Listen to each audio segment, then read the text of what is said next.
Zambalola salanga bola mokonzi pusana lisusu Zambalola pusana lisusu Chilumba isembola loboko Zambalola sembola loboko. Merci Bandeko Balandi, il y a émission Mais que disent les Écritures. To kutani lisusu na mukolo alelo po na numéro to sujet mususu ya émission na biso ya malamu oyo batu ebele penza ekomi ko intéresser bango to bengi yango Mais que disent les Écritures. Bandeko émission oyo ezoko salama po na nini pote pasteur akwa ko pesa bayano na makambo o batu balobaka pona o etali biblia na babalabala ba discussion nyonso oyo to salaka wana biso to yaka pote to na pasteur de façon que akoka ko répondre lelo batu ebele bazo sepela nango et pe bazo pesa biso ba sujet ebele pote to ko na pasteur malgré tozana sugate mais tozo remercier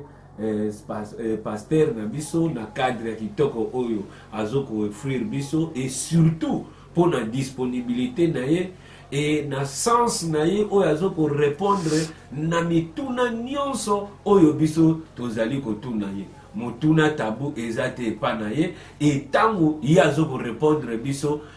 azoko répondre okondimate ke aza pasteur ye église telle mituna oyo azoko répondre na nyonso ezala na ba missionnaire ezala na catholique ezala na wapi parce que ya yebisaki biso ke eza na rien eza ko servir na rien na okanga batu porte esengeli tokutana. Voilà lelo yo na kati ya émission na biso Mais que disent les Écritures to yeli susu na sujet sika bolimbisa biso neti pasteur azalaka pe na Bible na ye français de kwazali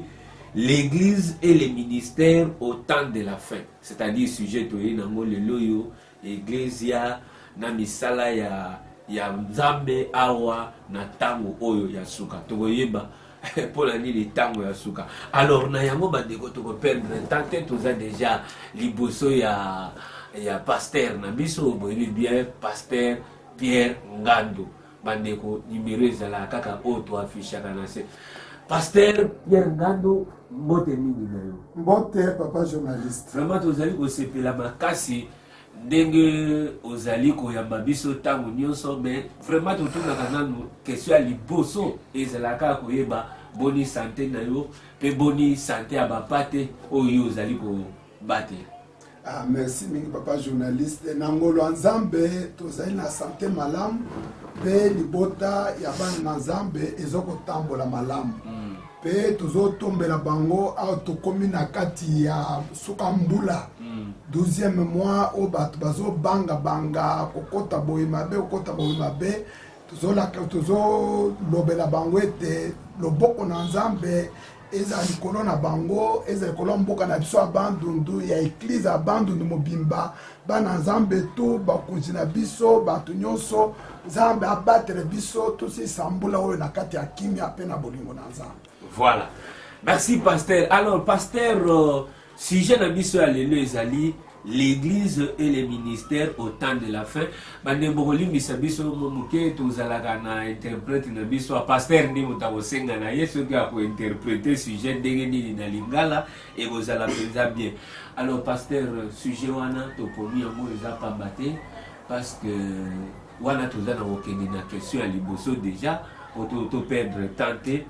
les lions pasteur to constater ba multitude ya ba église au leka presque chaque avenue tozwana nuka na place to fani na bandundu partout église boye ezala moke ezala monene oka kuna apôtre oyoka boye donc tokomi tozo comprendre les sous te église botami yo muto tanga Bible mingi est-ce que na tango kala pe ezala kaka boye est-ce que tokomi na tango suka to ndenge nini pasteur l'église belé yo zo botama chaque jour. tolingi toyiba. Est-ce que ça tango sukate pasteur? Merci mingi papa journaliste ndenge mutu ya émission na biso ezali Ecclesia na misala to musala na nzambe na tango ya suka mutu na utune nzamba la mingi ba église bebo ba apôtre ba prophète makambo ebele mais makomi elobi nini ya nto se tout ana makomi après to ko bande parce que pasteur oyebi ke biso émission yo mingi tolingaka réponse ezalaka neti biso tolobaki mais que disent les écritures? Les écritures wana eza bible donc yango moko ezolobaka nini malgré baexplication ekoloba mais olandisa biso na bible toyeba nanu baeglise bebo yango oyo elikolandisaka ntango asuka yango.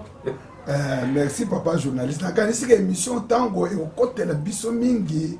balandi tokozala tango ezobanda moto aza na papier na ye na bik na ye po ayeba écriture eza wapi elobi nini de kwa kotangela biso nanu na mokanda ya Efeso chapitre ya 4 kobanda na 7e ti na 15e verset mpona kovandisa masolo na biso. Ephésiens 4, 7 à 15. Kasi na moko ngolu epesami na kolanda epimelo ya ngolu ya Kristo. Pona yango elobami ete esilaki ye komata likolo amemaki bakangami pe apesi makabo na bato. Nzokande elingi koloba nini? Ye oyo amati sokote akiti na bituka ya kolekase na mabele. Ye oyo akitaki azakaka ye moko oyo amataki likolo ya mapata pona kotondisa makambo manso. Pe asili kopesa na bamoko lokola bantoma bamususu lokola basakoli bamususu lokola bapalanganisi na sango bamususu lokola bakambi pe banganga mayele pona bobongi be ya basantu na nzela ya mosala na nzambe pe na kolendisa ya nzoto na Kristo kino biso banzo tokoma na bomoko kati na kondima pe na boyebi ya mwana nzambe na lolenge ya mutu akembi na epimelo ya Kristo oye bonga pe poete biso banso tozala lisusu bana te totepatepa susu te tomemema susu te na mipepe ya bindimelo pe na kokosama ya bato na nzela ya mayele mabe ya lipengwa na bango kasi na kosakolaka na bosolo nyonso bolingo biso banso tokola na mayematali ye oyo azali mokonzi pe Kristo. Merci mingi papa. C'est le biso Matthieu chapitre 24 verset 23 à 28. Matthieu 24 23 à 28. Matthieu 24 23 à 28. Mawana bino 24 pardon. Oui, 24 et kino 28. 24 23 28. Soko muto lobeli bino ete Kristo azali awa to azali kuna bondimela yete. Pwete bakristo ya lokuta pe basakolo mingi ya lokuta bakoya bakosala bilembo minene pe bikamwa na lolenga kopengwisa soki bazaka na makoki kutu ete bapengwisa baponami kasi tala ngai nasili koyebisa bino yango liboso soki balobeli bino ete tala azali kati na lisobe bokende te tala azali na kati ya basuku bo ndimela bango te nzambi lokola mokalikali ebandaka na bimelo na ntango ki ezali kokende kino na limelo na ntango bongo pe boye na mwana moto ekozala na esika oyo nyonso ebembe te nzoto ekozala esika wana pende bampongo bakosangana. Papa journaliste oui. Tolandi toyoki Ephésiens toyoki Matthieu Bible ezolakisa biso na kati ya mikanda oyo mibale totangi ke basakoli bakozala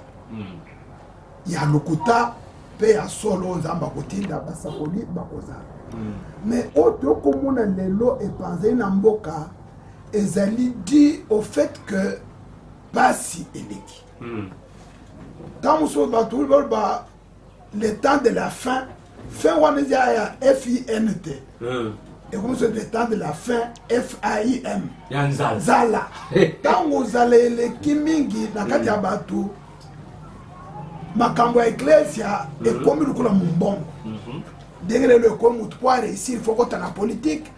il faut qu'on ait le sport, il faut qu'on ait la musique. Bah musu va bien, qu'on a besoin de cocaté, bah continue à faire la église. Quand on va à l'église, on va tonga, au commun à que et comme nous avons les tableaux.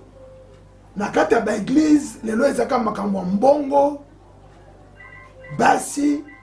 popularité makambo wana tsuko koti pe na kati ya baeglise nde ozomona wana makambo kokende likolo bomo ya seko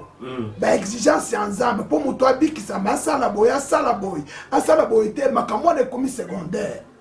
mpo bato babosani le but pour lequel nzambe atindaki liloba na ye alors siko bana na nzambe au milieu de tous ces prophètes prophètes bakomi tellement naïf qu'il se faut exploiter seulement par bato et boya nazali côté boye boya nga naza na solo boya nga nde naza na nzambe boya alors après tout komona ke bato kota okendezali te baeglise kozala ebele to multiplication ya baeglise lelo dans la plupart des cas ezali conséquence ya condition difficile nzala mitungisi makambo wana pasi alors bato komisanga lokoli na affaire mais nzambe mpe na kati ya makambo nyonso wana aza na bana na ye mpe na basali na ye biblia eprevoyaki ye makambo wana ekoya donc baeglise kobotama mingi baprofete baboye bible elobaki yango ke tona bato bazosakola makambo mais objectif eza mpo babikisa bato te papa tanga biso na lamentation chapitre 2 verset 14 oui lamentation 2 14 basakoli na yo bazwelaki yo bamamono ya pambapamba mpe ya lokuta batalisaki lisumu na yo yango polele te po ete balongola kati na yo likanisi ya bowumbu bapesaki yo maloba ya lokuta mpe maloba oyo eyebi kokosa bato bakisela biso 2 Thessaloniciens chapitre 2 verset 9 à 12 2 Thessaloniciens 2 9 à 12 apebike basakoli na yo bokopesi bino bamamona elimoko ya ezanga ntina ezaka no tata mwasi na zando nzambe alakisi ya kokopambwa kaka na kati ya baeglise okozonga 2 ans après moto baloboki bakopamba mwana apambwami pete mulumoko nazaki na kati ya eglise moko na biso ya place awa apôtre moko atelemi ayebisi ndeko moko ngai moko présent babeti ngai lisolo te ozomona eloko wana kuna ndeko atelemi eloko wana bazwakisa shell wana alobi peso yo penza rachete yango esika wana ekokoma ya yo wana avant ekoma egeme de ekomi boye ndeko akimi mbangu akeye tie mbongo na enveloppe bakeye bapesi po apôtre lelo ndeko aza esika wana te eza mamoneli moko ya ntango ya nzala donc la fin wana eza AIN ezotumba bato michopo bokomoloba bilobalo tanga nanu population wana papa komonana ya moto oyo ya mbindo ekosalema na nguya ya satana na elongo na bikamwa ya ndenge na ndenge bilembo ya minene kasi ya lokuta mpe na ndolenge nyonso akopengwisa bato na nzela ya lisumu na nko mpona baoyo nyonso basengeli kobunga baoyo nyonso basilaki kozwa na bango te bolingo ya bosolo po ete babikisama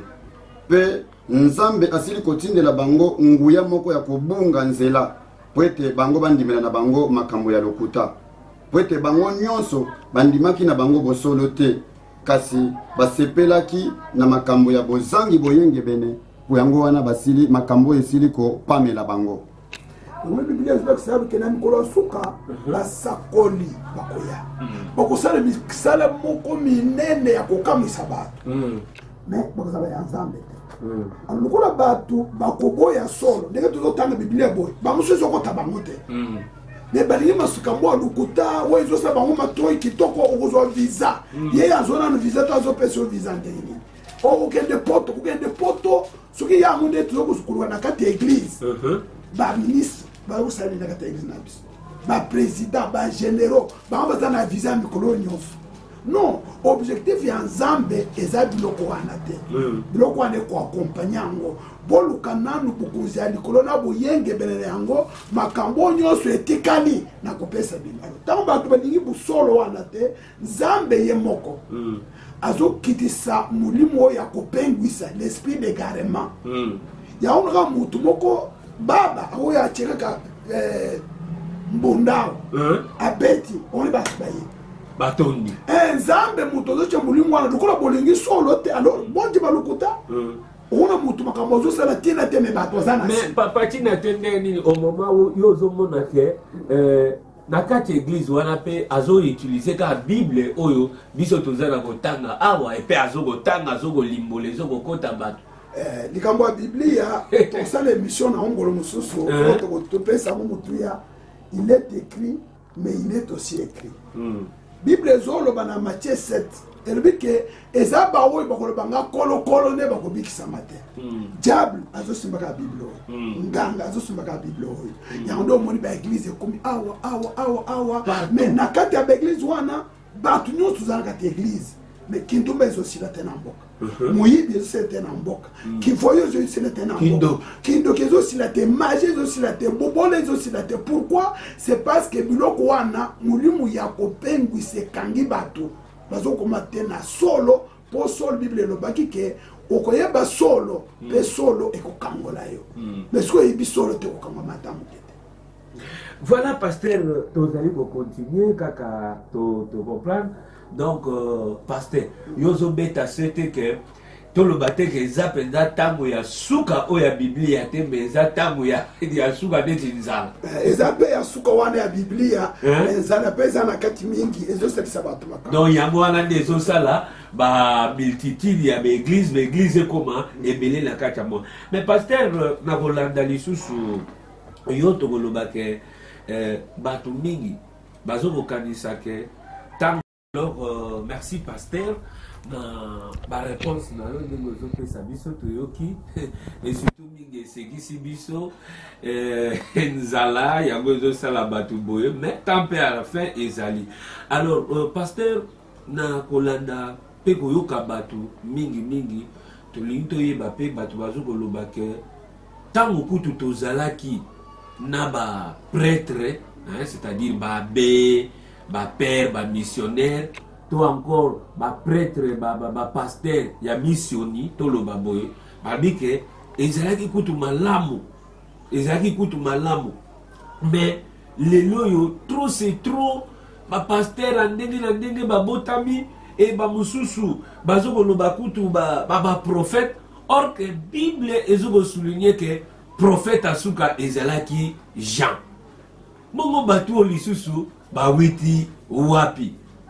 yango toli toyiba. Donc selon batukutu taya kala ezalaki nango bien que taya lelo yo bozoko kotsa mobulu bamusu baye lisusu ba prophète. Est-ce que pasteur ba écriture oyo lobaki prophète asuka ezali Jean ekosaki to ezana place mususu okoko limbola biso na mais que disent les écritures que non botala pe awa ezaka ka Jean te pasteur topesio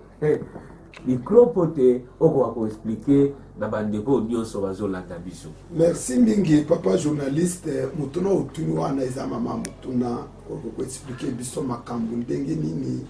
lelo ezotambola na kati ya mokili. Likomi oyo olobi wana ya Yohane kazalaki musakoli ya suka bato oyo basutenaka point de vue wana bazwaka maloba na bango na Matthieu chapitre 11 verset 12 à 15. Papa sokoza wana tangela biso Matthieu 11 12 à 15. Oui, toyoka Matthieu 11 12 à 15. Wuta tango ya Yohane Mobatisi kino lelo bokonzi ya likolo ekomi libokonzi ya kokota na makasi ezalinde batu na mpiko bazali kokota na bokonzi yango. Nzambi basakoli banso na mobeko basakola kikino na mokolo ya Yohane pe soki bolingi bososola ye azali ye oyo Elia o asingela ikoya kasi ete oyo azana mato ya koyoka ayo pona koyoka ayoka. Papa verset ya 13e mot ya autre trotanga le bi car tous les prophètes et la loi ont prophétisé jusqu'à Jean. Basakoli na mibeko nyonso basakola giti na Yohane. Soki verset 1 eli koloba ke Jean aza musakoli asuka. Jean-Baptiste. Gloire à Dieu eza malamu ngini. Soki Jean-Baptiste aza musakoli asuka. Il faut tous la paix capable ya ko accepter kondima ba conséquences ya likambwana. Ce que Jean-Baptiste est un prophète asuka et le ba ke sima Jean-Baptiste prophète mosusu azaki prophète nyonso akoya aza faux prophète. Soki compréhension verset 13 oyo eli koloba ke Jean libanda na ye prophète ya liboso a Jean, d'accord, mais après Jean azati soki après Jean obimo za prophète soki compréhension na za solo c'est za faux prophète. Mais par conséquence il y a likambo na ezani likambo na ezali ke na kati ya Bible likambo liboso ba prophète mingi ba makisima ya Jean baza na kati ya Bible na kolakisa bango. Alors soki Jean azali les derniers vrais prophètes donc musakoli ya solo ya suka c'est que basakoli nyonso bakoye pa sima ya Jean baza ba faux bazala na Bible était baza ba faux. Alors tout le monde kamwana faux prophète ya liboso azali Yesu Christ. Bible bengi Yesu prophète. Bible bengi prophète okotanga. Oui. Ce que Bible bengi Yesu prophète. Ce que compréhension il y a Matthieu 11 verset 13. Et c'est dit que si Mayaja makamba ba prophète abo Pierre moto mesaka moto liboso abina za prophète faux prophète. Papa tanga biso Matthieu 21 verset 10 et 11. Matthieu 21 10 et 11. Voilà. Tango akotaki na Yerusalemi engumba mobimba eninganaki pe babandaki kolobaloba ye oyo susu nani Bibele na batu bazongisaki ye oyo Yesu mosakoli ya Nazareth na Galilai. Wana nani wana zoya bobite wana Yesu prophète. Balbi faux prophète et balbi prophète. Tanga Luc 24 19. Et papa pardon to ko côté le parce que au moni linga les a moins de nango. Est-ce que moi ils en français tout kana Matthieu 21 10 11 voilà. Ah Bible lobi Matthieu 21 10 et 11 lobi. Lorsqu'il entra dans Jérusalem, toute la ville fit émue et l'on disait qui est celui-ci? La foule répondait c'est Jésus le prophète de Nazareth en Galilée. Pas les faux prophètes mais les prophètes. Papa Bakissan Luc 24 verset 19. Ce qui Jean verset 1 il y a Matthieu 11 verset 13. On va mettre la caption dans l'église. Et il y a que si Jean prophète nous a faux premier faux prophète de Jésus. Luc 24 verset 19. Nini azongisaki bango ndenge ya tunaki bango bazongisaki boye ete wana esalemaki na tina ya Yesu wa Nazareth ye oyo azalaki mosakoli ya nguya na misala pe na maloba liboso na Nzambe pe liboso ya batu banso. Luc 24 19 et béni sur Jésus prophète. Matthieu 13 verset 54 à 57. Pour makambolo makomi yango moko ezoloba.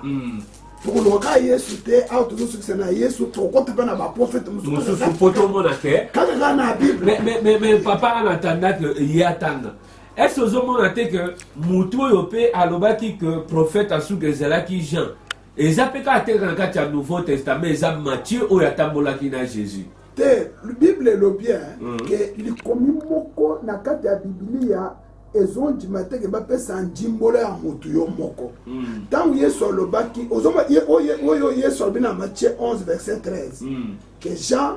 ba sakoli Pierre Mibeko ba sakola kitina Yohane. Yesu olobite ke Yohane azaya suka. Biso batu. Tolobi ke azaya suka. Maintenant, on doit découvrir dans la Bible, on doit avoir un prophète mususu si la Bible, mutu na bango mutu train Yesu ye moko. Alors il va le battre. Ce que vous doit interpréter. Matthieu 11 13 que Jean a dernier prophète, Ismaël ba prophète mususu bazalité mutu na zo interpréter Mabé. Pour o yazo loba azo kosi sa Bible. Il y a de tout démontrer. Voilà. Matthieu 13 54. Esilaki ye kokende na ekolo na ye azalaki kolakisa na kati ya yanganelo ya bayuda na lolenge ete bato bazalaki koyoka ye bango nyonso bazalaki kokama mpe kolobaloba mayele oyo na bikamwa bwanya oyo na bikamwa nyonso ewuteli ye wapi ye oyo mwana ya mosali mabaya oyo te Malia mama na ye te Yakobo Yosefu Simoni na Jide baza bandeko na ya mibali te pe bandeko na ya basi banso tozana bango elongo awa te kasi biloko nyonso ewuteli ye wapi pe ezalaki mpona bango nzela moko ya libako ya kokweyisama po ete yesu alobelaki bango mosakoli atyolamaka kaka na kati ya mboka na ye mpe na kati ya ndako na ye. bazocola yesu oyo mayele azwi wapi abite mosakoli seke ye bazwaka mabe kaka na mboka na ye bisika nyonso nakei bazobeta maboko bazosepela awa na mboka na nga moko nde bozotuna mituna jésus ye moko amibengi prophète eza kaka yesu te andoro ya yesu tozala baprofete mosusu na kati ya bible nsima ya jean papa atangeli biso acte 21 verset 10 et 11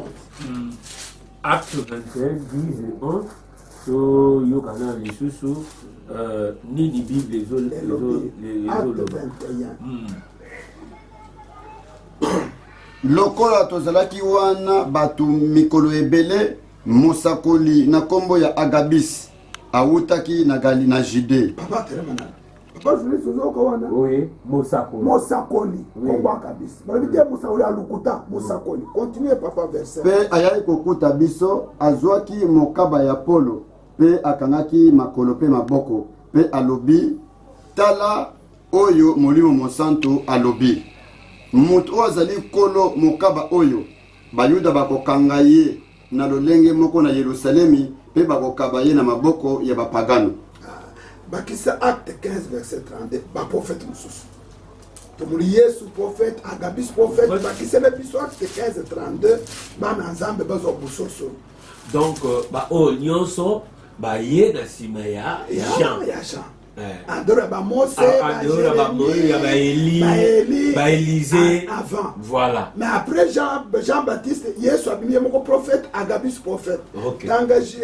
acte 15 verset 32 Jude na Sila oyo bazalaki bango moko basakoli balendisaki bango pe babondisaki bango na ebele ya bamasukulu. Jude na Silas baprophète epe donc tokomi déjà après Jean Jésus tokomi déjà 5 prophète na nsima donc comprendre Matthieu 11 13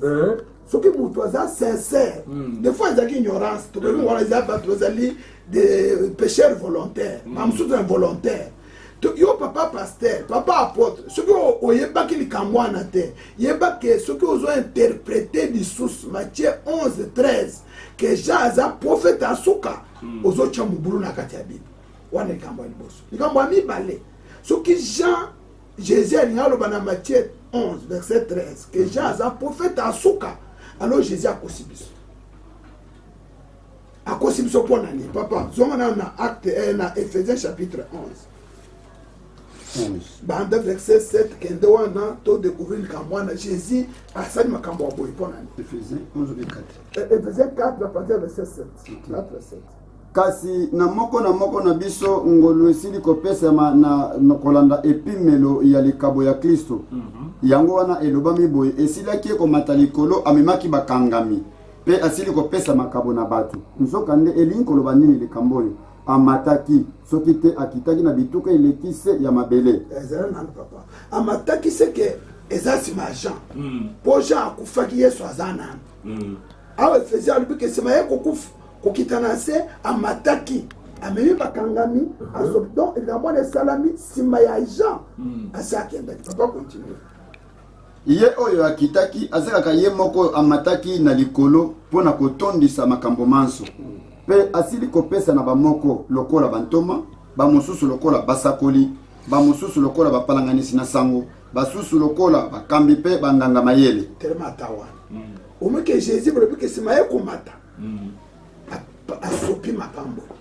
abengi bamosusu lokola bantoma bamosusu lokola baprofete bamosusu lokola bapaster bamosusu lokola banganga mayele bamosusu lokola bapalangisi sango malamu kendana na Matthieu papa wana tokosukisa ide wana awa Matthieu chapitre 23 verset 34 et 35 Matthieu 23 donc Jean soit azaki dernier prophète Jésus a chibiso na mobulu Matthieu 23 34 et 35 pona yango botala na kotindela bino basakoli bato na bwanya balakisi ya mibeko bokoboma pe bokobaka basusu na ekulusu bokobeta basusu fimbo na kati ya biyanganelo na bino ya bayuda pe bokobundisa bango na bingumba na bingumba. Telema wana papa journaliste zolanda wana ke Yesu yemko azoloba na kotindela bino dans le futur basakoli bokoboma c'est que tango zoloba wana batona basaki nano. Est-ce que papa pasteur et là, il y en a comprendre mon moqué. Donc, selon la traduction, il y a Moussakoli et la risika prophète. Na lingala na biso tozo confondre pourtant lingala ba mopalandi sang malamu évangéliste babenge musakoli azo sakola mutoyo abikolaka azo babenge musakoli na o prophète on ngezolo bamba boye eza basakoli ya mutoye kotinda mananzambe na musala kosala des prophètes Jésus abiki na kotinda la bino Matthieu 23 wana Jean asi akufa na ye parce que bakatie mutu mais Jésus porque na utene lo basakoli boko boma dans le futur alors ce qui Jean azaki mutu asuka ndenge balinga ba comprendre Matthieu 11:13 c'est que Jésus akosaki biso pourtant tu dis que Jésus akokokosate Jésus a la faux prophète papa journaliste oui voilà alors maintenant tu allez beaucoup bakaka mais papa vraiment ce qu'on a dit ma cabinet tu zo lobela biso wana to ko ko lobalelo ke ba on peut to zo mona wa so ga ju kombo ya prophète a ju kombo prophète to ko ko di maye pe parce que bible le but que prophète a suga ki ka na Jean mutuno utuni ezamala mingi prophète apôtre, évangéliste, docteur, pasteur, les amis salans zambaza kopesa. Mutu nyonso ko lobake ngana za musakoli. Eza malamu. Mais tozali tenite ya konjimela ye. Po Bible la kakipe ke basakoli alukuta pe bakoya. Alors ce que musakoli aye eza na basin. La Bible, il faut et permettre moi na nzambe nyonso. Ozana posa okota classe ya makambo nzambe te, ozana posa oyekola mayele makambo mingi te, eza makambo moko très simple. Soki mutu obika za mosakoli ya nzambe. Eza problème na ye, eza ye moko mutu alobi. Maintenant biso tuzozela. Soki asakoli. Eza te doki moko azali awo. Te. Na moni mutu moko wazobela hémorroïde. Na ba pondo tozolia na ba wo tozomata oyo na nyazange hémorroïde. Na moni mama moko wazana attention. Moyo bele a moyo na nyazange tension. Mais musako ifo sa loko moko ya précis. Lokola kabisa lobaki mukolo sentir oyo. Biso peut-être yoki on ndengolo bi pasteur Asuka ezali janté. Ok, et nous avons émission mingi pour la nini, mais que disent les Écritures malgré yozo côté sa explication, mais toujours quand il y a écriture, il y a un moment que zoloba et puis si biso Jésus-Christ comme prophète et puis si pelisou sous Jude et puis si to commence sur bina ba 4 pasteur. Maintenant, c'est comme ça, bino pe bokanga mika kana Branham, bino batu ya Branham, bino bandeko ya Branham, kana Branham, c'est ça, pasteur. Merci, papa journaliste. Biso, denge batozo bengelelo ba Branhamiste, eza une erreur. Te, bino peut-être benga bino ba Branhamiste, donc boza ba Branhamiste, batu ya Branham. N'habite soki prophète, soki nzambe na bi. Ozomona na kati ya Biblia. Paul azobisa bato. Boni bozolo ba biso za bato ya Silas, ba Cephas, so bato ya Apollos, so za Paul. Abi est-ce que Paul a fait la kibine? Est-ce que Cephas a fait la kibine? Est-ce que Paul a fait la kibine? Donc le balelo mutu so ba milobi ke aza Branhamiste, mutu wana azo comprendre.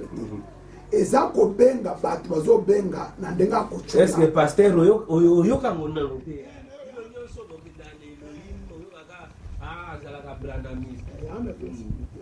Même tango batu oyo babyanga maki ba Christ. Ezaki bango mokote. Mazomo na bango bika bina Antioche batu za ba chrétien. Bazalo pour la Christ. Lelo batu zo benga ma ba protestant par exemple. Bandimi ke baza ba protestant. mais kombo wana ntango ebandaki ezali ntango liter abimi na église catholique a protester bazobenga bango batomboki lelo ekomi likolo nayebi te bazomona yango ekolo ekomi esengo abiso oza baprotestant ekozala motomboki eza malamu tokoza koyeba kote bakombo wana te ndenge mo mpe mondele akobenga biso noir neti biso mpe lelo tondimike toza banoir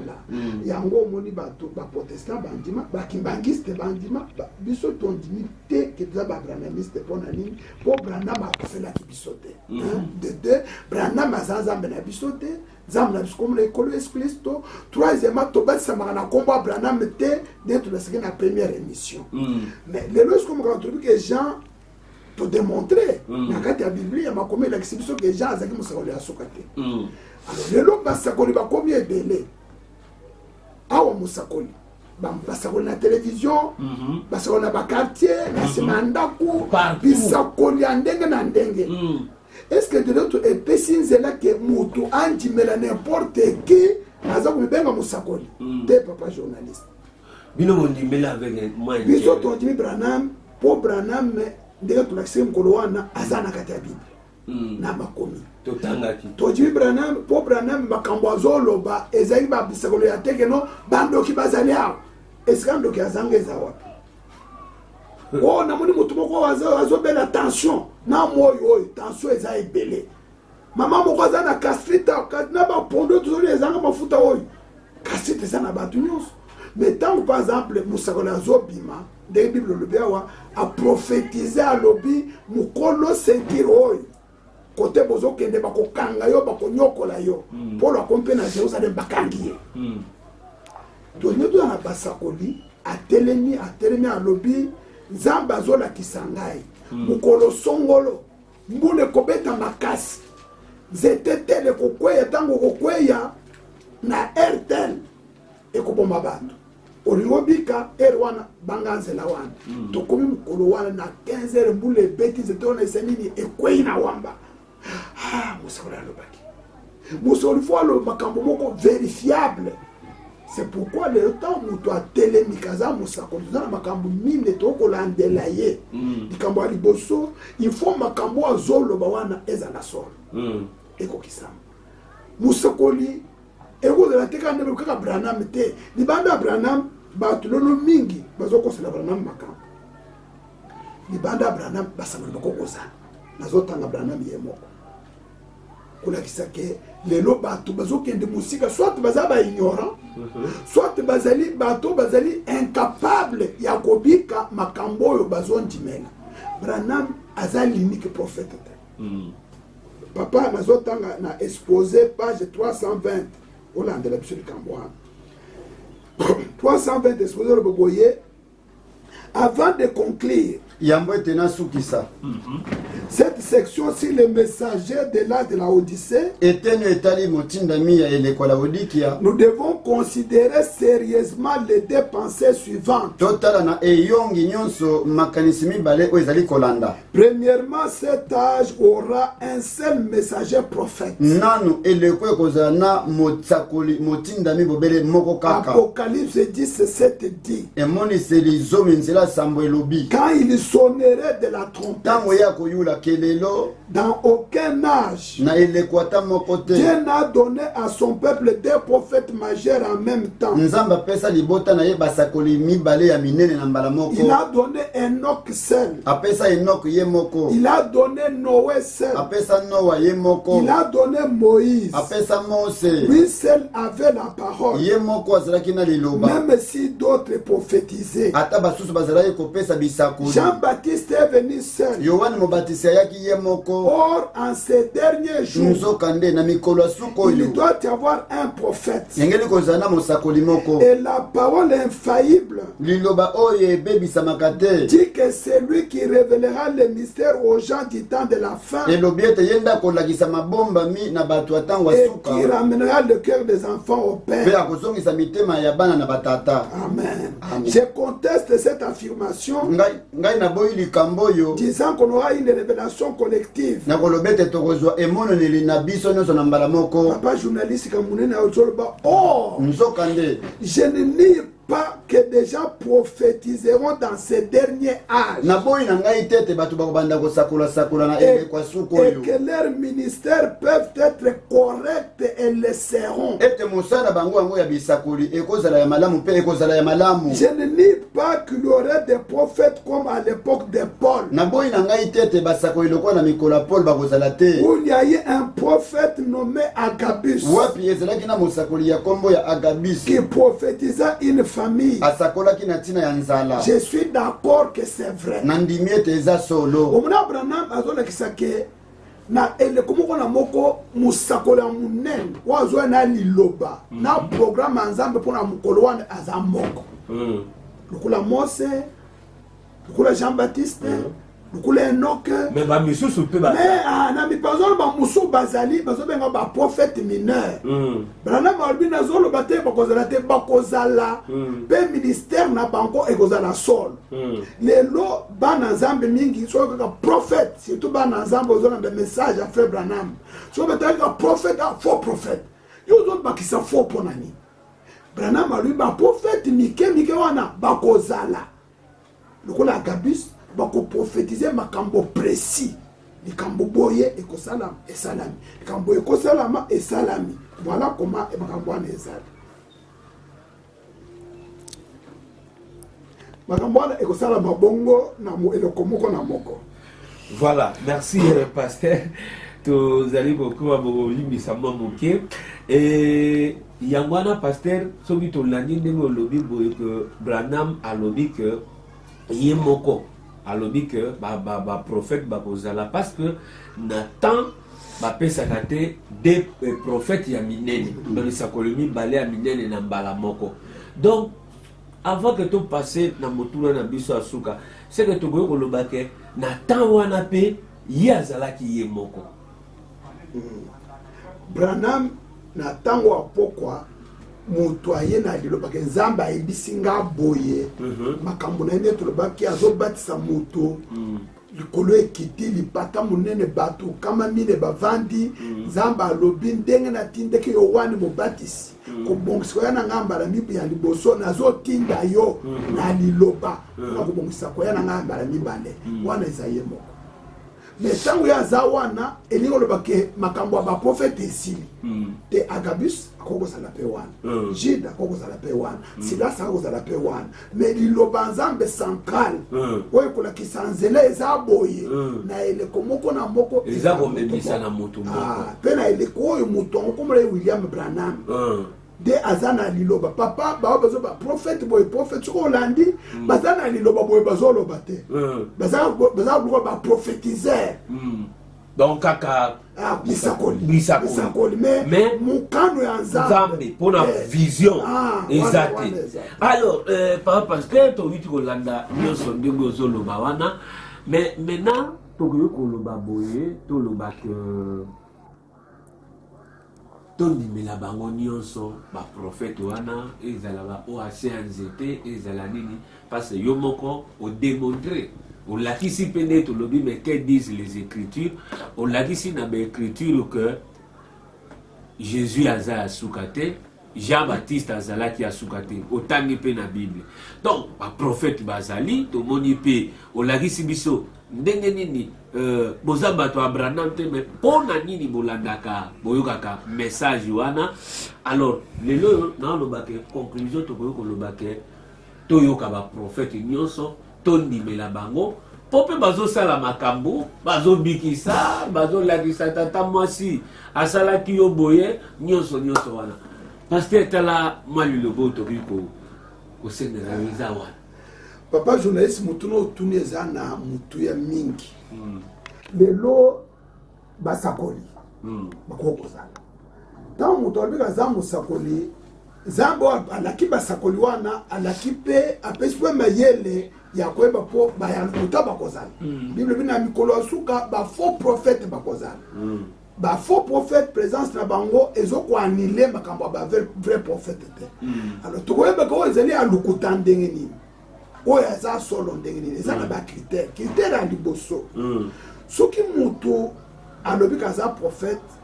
il faut prophétiser makambo moko précis vérifiable oyo ekosalama mpe bongo ezali te lokola esalamaki na mwana moko bazoyebisa non voilà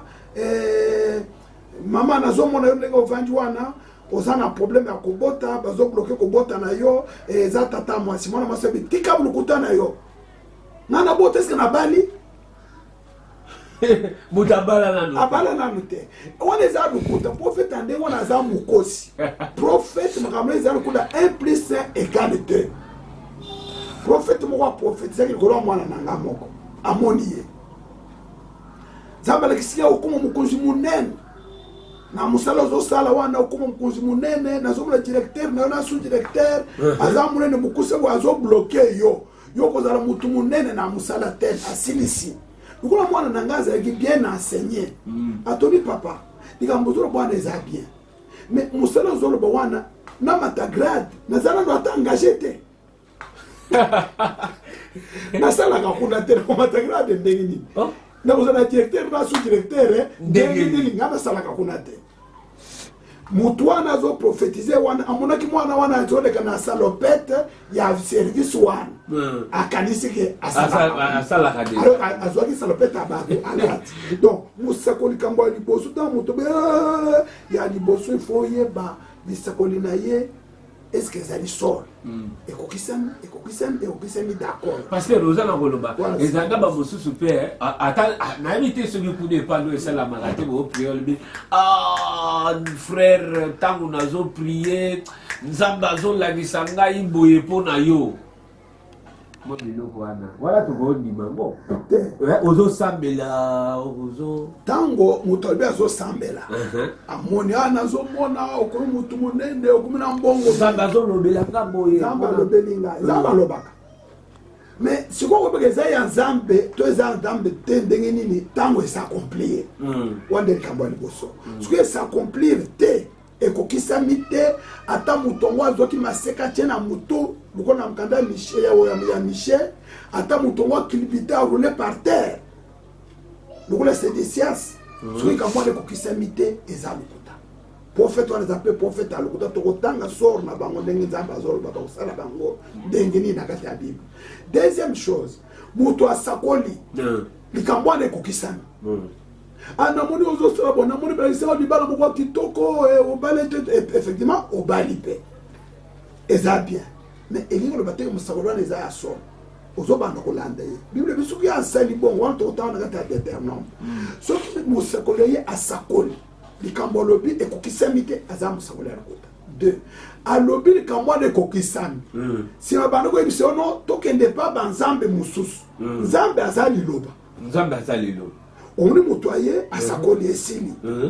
likambo ekokisami abe nono mama namoni nzambe alobi ke mpo makambo wana ekokisama ifo oboma libala na yo nzambe aza na ministère ya koboma mabala te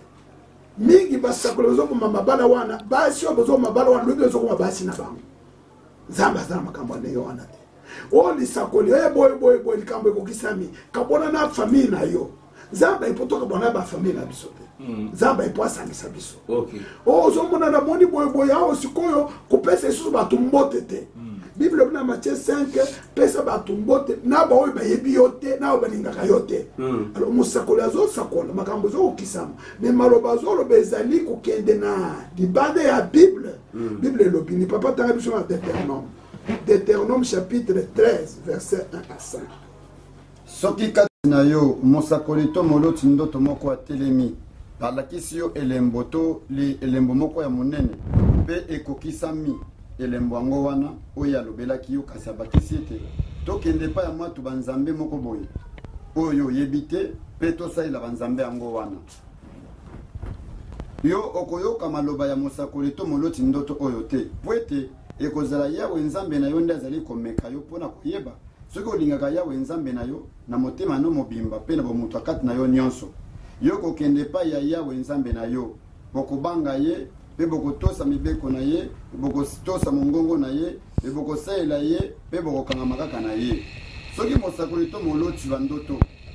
me mosakoli mpe moloti bandoto oyo akobomama po ete asili koloba makambo mabe epai ya yawe nzambe na bino oyo abimisaki bino na mboka Ejipito mpe akangoli bino na ndako ya libebi to ndako ya bowumbu mpe bino asili kokimisa bino na nzela oyo ya Yawe nzambe na bino ayebisaka bino ete botambola yo kolongola mabe na kati na yo.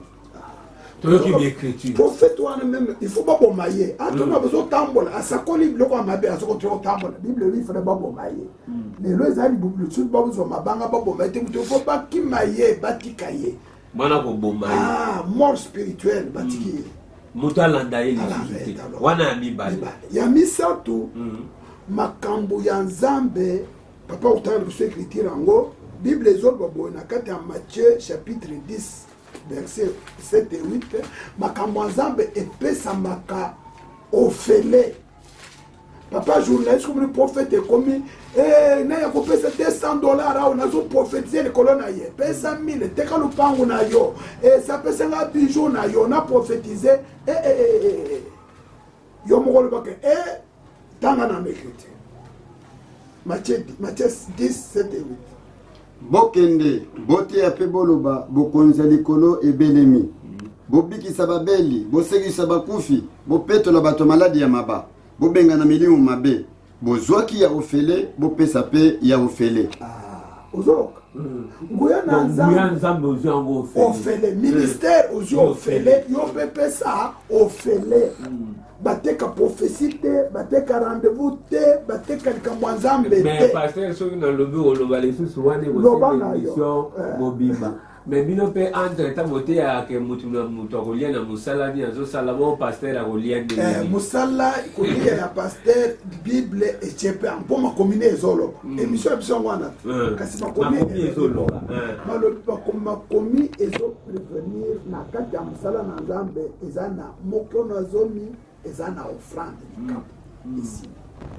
ezali te ke mpona koprophétiser moto aya biso nzambe asungi tobondeli baso banda kobotete babote bazwi malade bazwi santé malamu makambo mingi nzambe azosala bazwi na misala te bazwi misala mais je ne peux pas dire que awa nazobondela mpona mwasi oyo azwa zemi nzambe sunga olobaki mwasi ya mokomba kozala te tout ça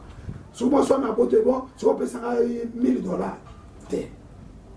ngai bapesa ngango gratuitement nasombaki te nzambe akitisi likabo na ye na kati na ngai likabo wana kokoteka yango te donc basabola ya lokuta mbongo de objectif na bango kobondela boye akosenga mbongo koprofetize akosenga mbongo aloti ndoto bakopesa mbongo te soki omoleka moto likamutu ya mpenza objectif mbongo il faut que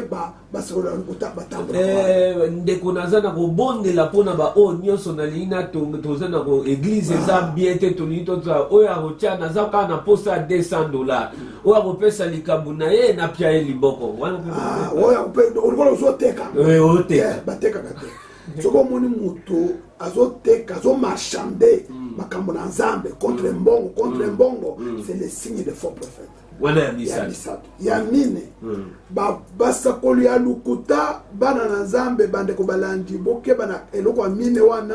basakoli ya lukuta bazokunja bato par la peur nakobangisa soki osali boyo ete okomona nakoprofete sili yo nakomodire yo ngai mpenza nazaka na ntembe bible elobi vous bénirez vous ne maudirez pas soki moto aza kopambela mabe aza kongala azokoloba azokolenye par la peur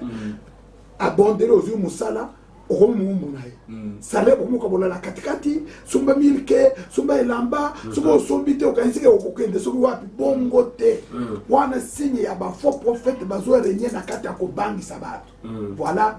alors pasteur ngai naza na mo expérience mobo à chaque façon noyosa moto ke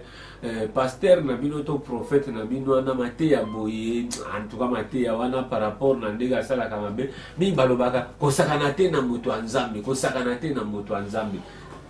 te moto na nzambe yo moko koluka basakana na yo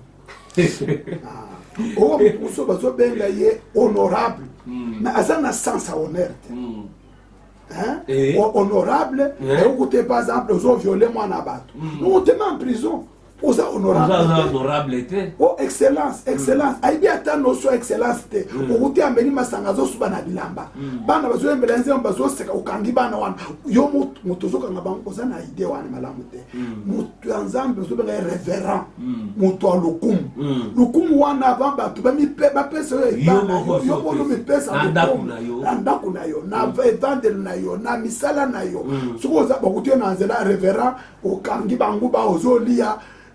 kangyo boyozo seka solwana ezolumba bo bakampasa na sageza malamu te mutu anzambe kolobanete emingi mpe bazoloba ke yoka mate ya mekolanda te aza mpe imene ti yokolanda te wana mate ya bafarisien mate ya kelanda mate ya kolanda ngai te wana mate ya bafarisien Paul ateka alobi ke bolanda ngai lokola nazolanda Kristo ozomona papa c'est ça kola kisi nazosala kisi awa po batwebika par exemple na malaria kiswana sungana za na malaria nazomela kiswana nazobika te mwasa nazobika te bana nazobika te nazoteka ga bato et ya quelque chose qui ne va pas soki mate eza na ngwe akobongola moto il faut bongola nanu ngai motei makambo wana mpona kokoloba keno makambo nalobelaka bino wana tala ndenge ezosala bino bolanda ngai eza lokolo omonaka bato te babi recevez je vous donne l'argent vous serez riche ye moko azokoka ata te kosomba lipapa donc azopesaka bato ye moko azozwa te non Pierre alobaki liboso porte la belle alobi ke ce que j'ai je te le donne onga naza nango nazopesa yango donc bomoi na ngai evangeli na ngai etambwisa ndako na ngai misala na ngai nyonso wana eza mpo ke bato bamoloba liloba na nzambe eza malamu soki tolandi papa oyo tokokoma boye soki tolandi diacre oyo tokokoma boye okokomema bato na likolo epai oyo mpo ozokende te bokende likolo tokende likolo kindumba yo moyibi yo boyeboye yo te na yo na bato bazolanda yo bokobunga na bino. Alors pasteur merci tolandi donc mpona kolakisa baauditeur pardon bato bazolanda biso na nzela ya bilili to ya radio mingimingi mpo bayeba olobi ke tokoyeba bafaux prophète na 4 critères est-ce que otanga ngo mwa rapide mpo te banote mpasi balandaka bino soki boza na prophète boza na tosi bana apuna wi tokenda na bacritère prophète atelemi azoloba naza prophète likambo ya liboso koloba teka aza faux prophète te baprophète bakozala mais prophète ya malamu na ya mabe okoyeba ye ndenge nini likambo ya liboso ifo makambo prophète wana azosakola ekokisama ezala basupposition te ezala bamwa azoprésime te makambo clair précis vérifiable likambo ya mibale ntango prophète wana azosakola soki makambo alobi ekokisami gloire à Dieu mais soki simba kokokisa makambo wana abandi komema epa banzambe mosusu bekambo eza na bible te simba mwa singa oyo kanga mwa luketu na boye sala boye mwasi oyo tika mobali na yo mwana mwasi oyo yaka boye oyo bible ezopekisa malgré ke makambo alobi ekokisami soki azokosala makambo bible ezopermettre te moto aza faux prophète ya misato prophète ya solo makambo kosala azosala ngo gratuitement akoteka likambo ya nzambe te mingi bokozwa lepre lokola wake yazi azwaki na tango ya Élysée prophète a prophétisé ayebisi nama et qu'est-ce qu'il faut faire pour lepre ebima ainga pese makambo tekendela makambo na yo yake kolanda makambo wana mpo zwango te likambo ya nzambe bible etlakisi biso ozwaki yango ya ofele pesa mpe na ofele moto amalada ye bondela tika ye moto alala problème sunga ye tika ye mosali na nzambe okolia nini na kati ya église dime na offrande ezali mpona makambo wana likambo ya mine bafaux prophète okola bazosala pression bazoemprisonne bato bazokomisa bango bato na bango na kobangisa moto azokoma na makanisi soki natiki ye nakufi soki natiki ye libala ekufi soki natiki ye mosali ekufi soki natiki te bongo te mosali ya solo nzambe azokangisa bato na nzambe na Kristo nompa na ye moko. Alors pasteur tokende nanu oyo mingi tozokomona bamosusu baprophète bamosusu baapôtre bamosusu terme ni archbishop mosusu baévangéliste bon est-ce eza différent to kaka changement bango nyonso kaka batei to basakoli te eza différent na esika totangaki na mokanda ya Ephésien mpona kobandela na Ephésien 4 précisément na verset 11 omi na moko biblia ezokisa biso ke nzambe atindaki misala mitano mpona kobongisa mpe ya lingumba na ye mitano donc baministère baprophète ministère prophète osi tolobi yango mingi awa mais tobanda na oyo ya liboso ezali ntoma baapôtre apôtre en fait il est missionnaire envoyé moto za yesu abengi bazomi na mibale batoma atindi bango lelo pe bazali mais batoma lelo modèle toza na bango ekomi likambo mosusu eza so na ndenge mpenza ya biblia te na biblia okomona Thomas Paul Thomas Peter Thomas Jean bango nde bakomi likanda baépître le reste okomona te jamais esika Thomas akomaki nazaki Thomas okomona jamais esika oyo André akomaki lelo batoma bakomi bato bazobanda mangumba kolo ye moko ntango azalaki bazalaki ka 12 lelo toza na batoma tina sanze te toma bon eza malamu mais toma elingo bamotindami azali résident te moto akobanda esika moko te azolongwa akei batindi ye missionnaire nzambe atindi ye na asie nzambe atindi ye boye nzambe atindi ye boye ya biso tozobanda kitoma esika liloba eza deja mpo lolobaki nazokoya kotonga te liboso ya likolo ya moboko ya motu mosusu batoma baza batindami libanda batoma toza na balakisi ozonga badocteur docteur lelo na kati église bazali bien que yango mpe ekoti mobulu tokongo na badocteur neza badocteur en philosophie docteur en droit docteur en théologie il faut moto atangaki classe ya théologie akomona niveau ya doctorat nde docteur te docteur oyo ezali awa bible elobi il a envoyé les uns comme docteur moto wana ye des fois atangi te mais mone eseli ensemble sagesse aza soki azwi biblia abandi kopanza yango olobi me moto oyo awuti wapi badocteur aza moto azwi bible adiseke yango atali azwi oyo abambi na oyo azwi oyo abambi na oyo yo moko otalibi image epimi liboso na yo wana badocteur bato bayebi makambo wana ya classe ezali ya classe wana mpe ozali o docteur selon vision bo docteur selon bo mais docteur pe ensemble azali toza na ba évangéliste évangéliste eza moto azokopalangisa sango malamu azokende azoteya azoza na baeglize azoteya libanda aza moto azokoganye baame aza évangéliste toujours bapasteur to babateli ya bampate bazali mpe aza place moko aza wana akote pasteur oyo ya Ephésien 4 aza oyo akovanda esika moko wana ezali pasteur mais oyo mpe pasteur ya Ephésien 4 azali mosala na ye aza lokola lepe d'attelage moto kilo nyonso eza na mapeka na ye ya église azotambwisa awa kobongisa boye kotya baorde bakimia na kati ya mabota na kati ya boye aza mobateli bampate bazali maintenant na kati ya église locale ndenge bato bavandi ko toza na Elohim wana boza na pasteur oyo azali moto ya lingumba aza na baministre batei moko akozala évangéliste moko aza docteur moko aza apôtre baza wana na église na famille na bango bazokosala na nzoto mobimba ya kristo na mokili mobimba mais baza na église na bango epai oyo bazalaka baza na tata na bango paster na bango bango bazosala na ye elongo andor na bango wana oza na badiacre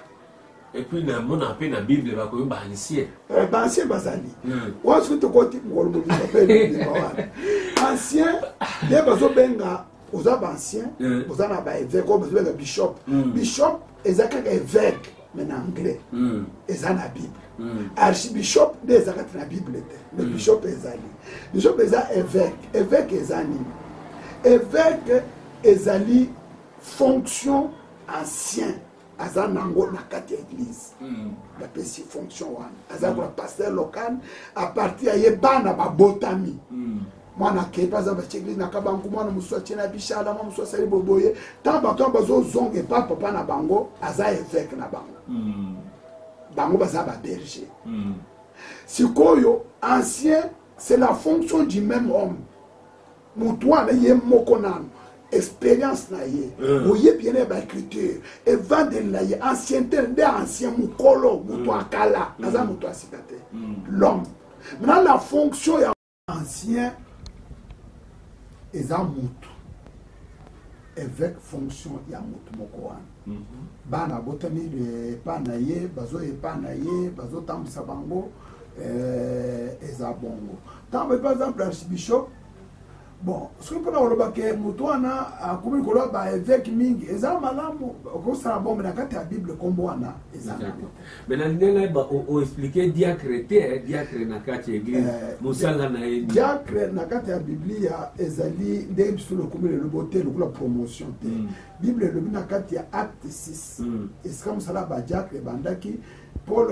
pierre alobi bopola na kati na bino bato oyo malamu batondese na molimo santu oyo bakosokipe na makambo mosusu donc bateyi bazosokipe na bazokotala makambo ya koteya paster azotambwisa azokamba bato azobatela bampate badiacre bazosunga ye baza basungi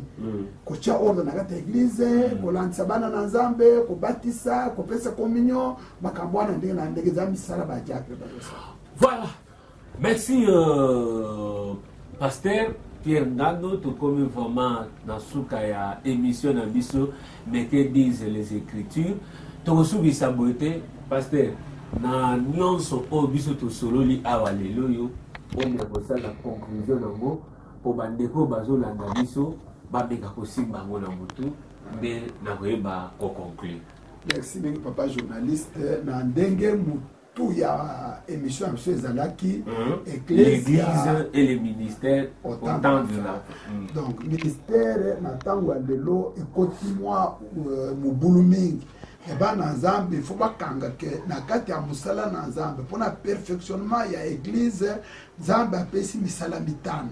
Tout ça, il y a apôtre, le plus grand, bazaba tindami bazaba missionnaire pour que nous parlions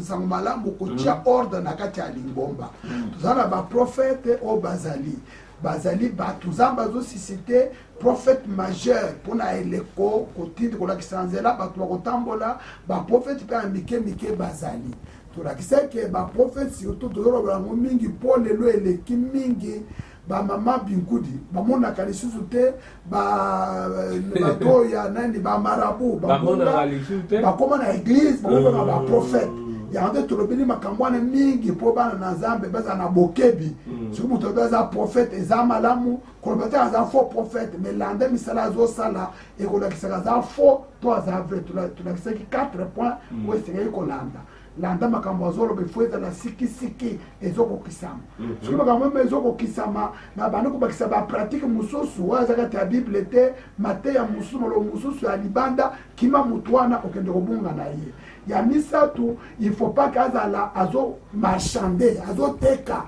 ba misala ba prière ba prophétie ba teka kangote ya mine il faut pas ka commission muumbu na ye okoma prisonnier parce que ça il faut tenzamba ko na mabe vous avez un docteur, bato baza na capacité ote pa na Nzambe ya kolimbola makomi ya koaligner yango pe ya kopesa bato bososoli babateli bampate bapasteur pe baévangéliste bazo comprendre ça Nzambe masango malamu wana kati ya nzoto akolo na kati église locale ozana mukambi oza pasteur ozana basocié na ye ozana badiacre ozana baadministrateur na kati ya église locale wana ozape na misala mike ezo salama ndenge Nzambe azokanga. Voilà. Merci Bandeko Balandi ya émission mais que disent les Écritures. To komina suka vraiment émission na biso to pesi bino nyonso botondi na ndenge bolandi biso boko bakaka kolanda biso bolanda biso mais que disent les Écritures nyonso to lobi to apuyaka peut-être bozo ko loba bazo ko tanga mingi bazo ta passer émission lobi mais que disent les Écritures ezana kati ya Bible numéro ya oyo s'afficha na se parce batu bazatu na benyo na numéro ana na ZTT numéro ezaka pasteur po après awa okoyokoza la peine de ko pasteur to évêque okoloba ke eloko te ateyaki eza malamu mais est-ce que atalaki verset tel okota en contact na ye oyo ozomona 081 660 okontinue wana ya pasteur benga ye bosolola na ndenge ya bien aza ouvert. Voilà, merci na ndeko Joseph na ndeko na biso Bosof pe ndeko John basalisaki biso pote émission ekwa kosalama bandeko bolandango bien soko ozolanda émission koya te kote oyo ye na mwa ndambo ozongi fanda surtout samedi na 18h pile landa ti suka epe ezala na baverse non soki mpe oza na bible na yo ozokomaka ata na big après émission okoki kolanda baverse wana okomona soki pasteur alobaka bosolo to abukaka lokutwa. Merci, tokutani boye likolo ekoya.